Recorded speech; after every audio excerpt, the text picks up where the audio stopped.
ಬಾಳು ಎಂಬ ಪುಸ್ತಕದ ಪುಟ ತೆರೆದು ಮನಸಾರೆ ಪ್ರೀತಿಯನ್ನು ಪದ ಬರೆದೆ. ಗೀಚಿದಂಥ ಲೇಖನಿ ಕಣ್ಣು ಕುಕ್ಕಿತು. ಮೇಳದಲ್ಲಿ ಮನೆ ಕಟ್ಟಿ ದೀಪ ಹಚ್ಚಿದೆ. ಆ ಪ್ರೀತಿ ಬೆಳಕಲ್ಲಿ ಕಣ್ಮುಚ್ಚಿದೆ. ರೆಪ್ಪೆ ತೆರೆಯೋ ಮುಂಚೆ ಎಲ್ಲ ಸುಟ್ಟು ಹೋಯಿತೆ.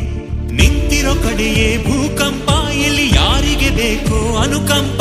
ಸಾವಿರ ಸಿಡಿಲ ನಡುವಲ್ಲೂ ಬೆಳದಿಂಗಳ ಹುಡುಕೋ ದೇಶಾಪ.